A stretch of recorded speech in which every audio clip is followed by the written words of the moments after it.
आप सबको बजट की बहुत बहुत शुभकामनाएं। बहुत अच्छा बजट आज आया है। ऐतिहासिक बजट है, युवा शक्ति को समर्पित है, नारी शक्ति को समर्पित है, कर्तव्य से प्रेरित है और विकसित भारत की नींव, विकसित भारत का रोड मैप बनाने वाला बजट है। यहाँ पर हम जॉइंटली 3 मिनिस्ट्रीज़ के सभी साथी उपस्थित हैं आपके सामने। तीनों मिनिस्ट्रीज़ का मैं आपके सामने बेसिक विवरण रखूँगा, उसके बाद में क्वेश्चंस लेंगे। सबसे पहले इलेक्ट्रॉनिक्स एंड आईटी मिनिस्ट्री। 4 बहुत बड़े आज बजट में अनाउंसमेंट्स, 4 बड़े इनिशिएटिव्स बजट में आए हैं। सबसे पहला इलेक्ट्रॉनिक्स कंपोनेंट मैन्युफैक्चरिंग का। इलेक्ट्रॉनिक्स कंपोनेंट मैन्युफैक्चरिंग का एलोकेशन 22,000 करोड़ से बढ़ाकर 40,000 करोड़ किया गया है और जो रिस्पांस मिला है ECMS स्कीम को, 149 एप्लीकेशंस, जो हमने एक्सपेक्ट की थी 50 या 55 एप्लीकेशंस आएगी, तो उस मोमेंटम को मेंटेन करने में आज का ये बजट की घोषणा बहुत महत्वपूर्ण है। सेकेंड, इलेक्ट्रॉनिक्स एंड आईटी में सेमीकंडक्टर का मिशन का सेकेंड वर्जन सेमिकॉन 2.0, जिस तरीके से सेमिकॉन 1.0 ने भारत में एक बिल्कुल नई इंडस्ट्री, फाउंडेशनल इंडस्ट्री एक नई बनाई है और जिस तेज़ी से इकोसिस्टम डेवलप हो रहा है, उसी मोमेंटम को मेंटेन करते हुए सेमिकॉन 2.0, जिसमें बहुत बड़ा फोकस दिया जाएगा जो मशीनें यूज़ होती है सेमीकंडक्टर को मैन्युफैक्चर करने में, उन मशीनों को भारत में डिज़ाइन करें,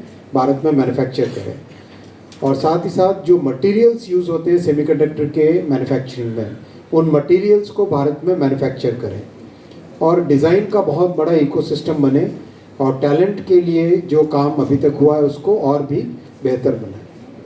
तीसरा, मेटी में बड़ा अनाउंसमेंट है आईटी सर्विसेज के लिए। हम सब जानते हैं आईटी सर्विसेज आज भारत की सबसे बड़ी एक्सपोर्टेड सर्विस आइटम है। $220 बिलियन से ज़्यादा के एक्सपोर्ट्स हैं। इसके लिए बहुत सिंप्लीफिकेशन किया गया है। सेफ हार्बर, एक्सेलरेटेड APA, एक प्री डिफाइंड मार्जिन 15.5% का, थ्रेशोल्ड को इंक्रीज़ करना, कई तरह के जो इंडस्ट्री के पॉइंट ऑफ व्यू से बहुत इम्पॉर्टेंट सिंप्लीफिकेशंस थे, वो सारे सिंप्लीफिकेशन आज इसमें किए गए। और फोर्थ मेटी से रिलेटेड पॉइंट है, वो है डेटा सेंटर्स का, AI डेटा सेंटर्स का। जैसा हम सब जानते हैं AI के आर्किटेक्चर में 5 लेयर्स होते हैं। उसमें जो इंफ्रा लेयर है, इंफ्रा लेयर में डेटा सेंटर्स का बहुत महत्वपूर्ण रोल है और ऑलरेडी $70 बिलियन का इन्वेस्टमेंट भारत में जिस पे काम चालू हो चुका है और 90 बिलियन के आसपास का टोटल अनाउंसमेंट है।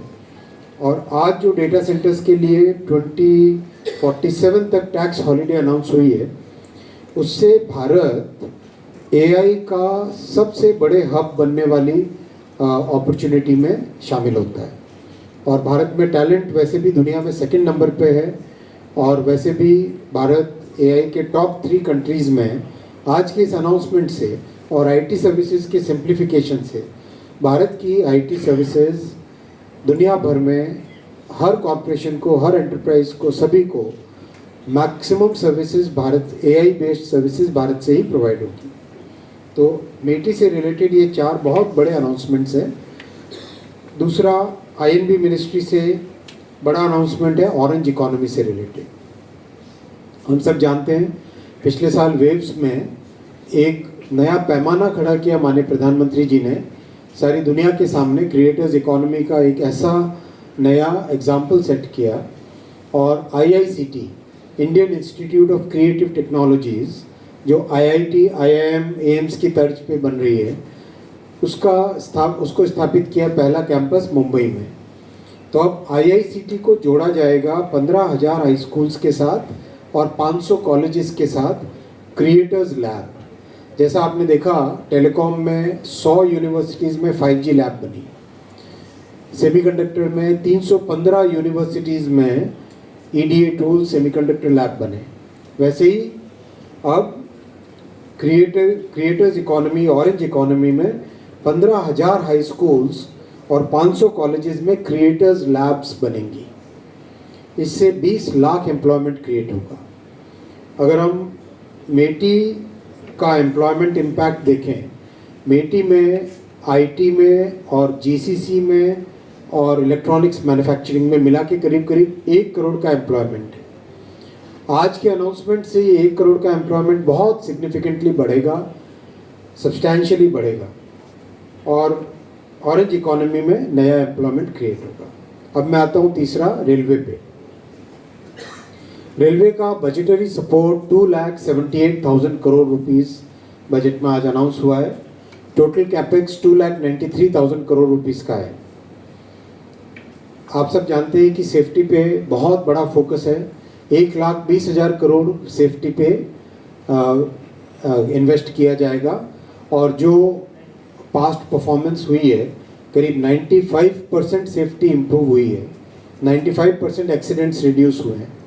अब उसमें और ज़्यादा फोकस करके maintenance, track maintenance, loco maintenance, wagon maintenance, coach maintenance, Kavach का रैपिड इंस्टॉलेशन, सीसीटीवी कैमराज लगाना, ओएचई जो ओवरहेड इलेक्ट्रिकल है उसको अपग्रेड करना, स्टेशंस का कंस्ट्रक्शन करना, इन सब पे और ज़्यादा फोकस देकर सेफ्टी को और इम्प्रूव किया जाएगा, कस्टमर केयर को, कस्टमर फैसिलिटीज़ को और इम्प्रूव किया जाएगा। 7 नए हाई स्पीड कॉरिडोर्स आज बजट में अनाउंस हुए। अहमदाबाद और मुंबई का हाई स्पीड कॉरिडोर की जो प्रोग्रेस है, सारी दुनिया आज उसको नोटिस कर रही है, इतनी तेज़ी से काम चल रहा है और जिस क्वालिटी का काम चल रहा है। उसके बाद में आज ये जो 7 नए हाई स्पीड कॉरिडोर्स अनाउंस हुए हैं, उससे देश में ट्रांसपोर्टेशन सेक्टर पूरी तरह से ट्रांसफॉर्म हो जाएगा, चेंज हो जाएगा। चेन्नई, बेंगलुरु, हैदराबाद, ये एक साउथ हाई स्पीड ट्रायंगल या साउथ हाई स्पीड डायमंड बनेगा, जो कि complete 5 south Indian states, Karnataka, Telangana, Andhra, Tamil Nadu, Kerala और पुदुचेरी, यूटी, इसके लिए एक बहुत बड़ा वरदान साबित होगा, बहुत बड़ा बोन साबित होगा। चेन्नई बेंगलुरु ट्रैवल 1 घंटे 13 मिनट की रह जाएगी, मात्र 1 घंटे 13 मिनट। बेंगलुरु हैदराबाद मात्र 2 घंटे की जर्नी रह जाएगी। चेन्नई हैदराबाद 2 घंटे 55 मिनट की जर्नी रह जाएगी। तो चेन्नई, बेंगलुरु, हैदराबाद, ये तीनों बड़ी इकोनॉमीज़ हैं, बहुत बड़े शहर हैं और आईटी टेक्नोलॉजी के बड़े हब्स हैं। इस डायमंड से, हाई स्पीड डायमंड बनाने से एक मेजर ग्रोथ का मल्टीप्लायर साउथ इंडियन स्टेट्स में आएगा, जो कि देश के लिए अच्छा है, साउथ इंडियन स्टेट्स के रहने वाले सभी निवासियों के लिए बहुत अच्छा है। फिर अभी मुंबई से अहमदाबाद का कॉरिडोर बन रहा है। नेक्स्ट मुंबई से पुणे का कॉरिडोर बनेगा। मुंबई पुणे कॉरिडोर से मुंबई और पुणे प्रैक्टिकली एक तरीके से मर्ज हो जाएंगे। सिर्फ 48 मिनट्स में मुंबई से पुणे पहुंच सकते हैं, ओनली 48 मिनट्स। तो इससे मुंबई और पुणे प्रैक्टिकली मर्ज हो जाएंगे और आगे फिर पुणे से हैदराबाद 1 घंटे 55 मिनट में, 1 आवर 55 मिनट्स में, यानी अहमदाबाद, मुंबई, पुणे, हैदराबाद और आगे नीचे चेन्नई और बेंगलोर से कनेक्टिविटी। ये देश के लिए और यहाँ इन सभी राज्यों में रहने वाले निवासियों के लिए बहुत बड़ा वरदान साबित होगा। वैसे ही नॉर्थ इंडिया में दिल्ली से वाराणसी, उत्तर प्रदेश के कई शहरों को जोड़ने वाला ये कॉरिडोर, और दिल्ली से वाराणसी मात्र 3 घंटे 50 मिनट में ट्रैवल कर पाएंगे। और आगे वाराणसी से पटना होते हुए सिलीगुड़ी, वेस्ट बंगाल में सिलीगुड़ी है, वहाँ पर मात्र 2 घंटे 55 मिनट में वाराणसी से पटना होते हुए सिलीगुड़ी पहुँच पाएंगे। यानी दिल्ली से उत्तर प्रदेश, बिहार और वेस्ट बंगाल, इस पूरे बेल्ट में एक नया इकोनॉमिक कॉरिडोर बनेगा। हेल्थ केयर हो, एजुकेशन हो, किसी भी तरह के काम के लिए आना जाना हो, इकोनॉमिक एक्टिविटी बहुत मल्टीप्लाई होगी, बहुत बड़ा इससे बेनिफिट मिलेगा। करीब ये 4000 किलोमीटर के 7 नए कॉरिडोर्स हैं और करीब 16 लाख करोड़ रुपए का इन्वेस्टमेंट इन सब में आएगा। और बड़ा अनाउंसमेंट हुआ है नए डेडिकेटेड फ्रेट कॉरिडोर का। हम सब जानते हैं वेस्टर्न फ्रेट कॉरिडोर और ईस्टर्न फ्रेट कॉरिडोर की बहुत सिग्निफिकेंट प्रोग्रेस है और उसमें ऑलरेडी सेचुरेशन लेवल पे पहुंच गए। 400 trains per day in corridors में ऑलरेडी ट्रैवल कर रही है। और बंगाल से गुजरात को जोड़ने वाला, बंगाल में दांकुनी से जोड़कर उड़ीसा, छत्तीसगढ़, मध्य प्रदेश और महाराष्ट्र से होते हुए गुजरात में सूरत में टर्मिनेट होगा ये, और सूरत में वेस्टर्न कॉरिडोर से जुड़ेगा। जिससे कि कोई भी इंडस्ट्री सामान अपना वेस्ट कोस्ट के किसी भी पोर्ट पे भेजना चाहे, चाहे गुजरात के पोर्ट्स हो चाहे महाराष्ट्र के पोर्ट्स हो, वेस्टर्न कॉरिडोर से जुड़ जाएगा। तो एक तरीके से ईस्टर्न कॉरिडोर, वेस्टर्न कॉरिडोर और ये east west freight corridor, east west freight corridor, ये 2052 किलोमीटर का ईस्ट वेस्ट फ्रेट कॉरिडोर और 7 हाई स्पीड कॉरिडोर्स मिलकर रेलवे की एक टोटली नई ट्रांसफॉर्मेशन, एक नई एनर्जी देंगे। और देश में तेज़ी से Vande Bharat slippers, Vande Bharat chair cards, Amrit Bharat, नमो भारत, इन सब का मैन्युफैक्चरिंग तेज़ी से हो रहा है। वैगन्स का इंडक्शन रिकॉर्ड लेवल पे है और ट्रैक्स रिकॉर्ड लेवल पे बन रहे हैं। 35,000 किलोमीटर्स ट्रैक्स बन चुके हैं, 47,000 किलोमीटर्स इलेक्ट्रिफिकेशन हो चुका है इन 10 वर्षों में। इलेक्ट्रिफिकेशन 99.5% से ऊपर पहुंच चुका है। तो ओवरऑल देश में एनवायरमेंटल बेनिफिट को अगर देखें हम, तो railway 95% less polluting compared to highway होता है। इसीलिए ये बड़ा फोकस है माननीय प्रधानमंत्री जी का रेलवे के डेवलपमेंट पे। मैं इन तीनों पॉइंट्स पे, तीनों मिनिस्ट्रीज़ के बेसिक पॉइंट्स, फंडामेंटल पॉइंट्स आपके सामने रखे। आप कहना चाहिए?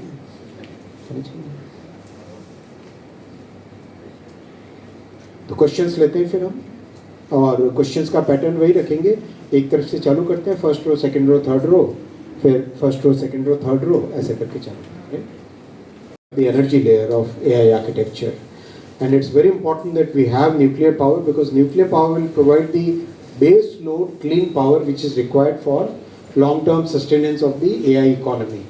And for that, today many reforms, many simplifications have been announced, and this will really help us bring that new energy which is required for the large number. We are expecting maybe even $200 billion of investment in data centers. Already, as I said, $90 billion is already announced, $70 billion is already getting into construction. So with this announcement and with the simultaneous announcement on nuclear power, this will be a very big journey which will create, and we are seeing a lot of interest from AI server manufacturers who would now like to manufacture AI servers in India. We are also seeing lot of interest in doing the ATFP for the AI chips in India, and in future we'll definitely be looking at having our own AI chips. So this way, all the 5 layers, the services layer, the model layer, the chip layer, the infra layer, and the energy layer, all of them get covered because of these announcements. So Ovik from Money Control. So beginning, and this will bring huge amount of investment. This will create a lot of multiplier impact. This will create the infra which is required for our services layer, services industry, to be able to provide those services to the world. So this is a very, very major thing, and this will bring in investment. This will create demand for so many other activities which are connected with the data center.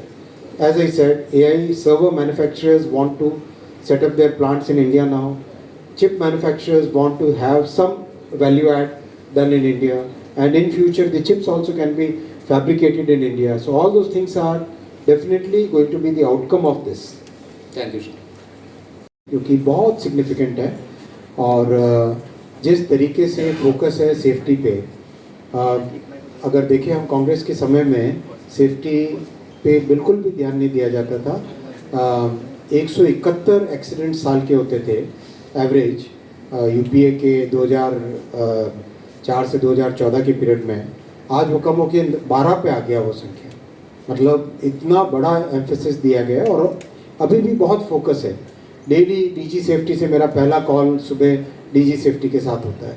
तो लगातार focus है root cause में जाना, systems improve करना, maintenance practices को improve करना, हर तरीके से, चाहे टेक्नोलॉजी अपग्रेड करनी हो, चाहे प्रोसेसेस अपग्रेड करने हो, चाहे ट्रेनिंग का लेवल, चाहे स्किल का लेवल, इन सब पे बहुत बड़ा फोकस है। और दूसरी बात, करीब 60,000 करोड़ रुपए की सब्सिडी पैसेंजर्स के खाते में जा रही है ऑलरेडी।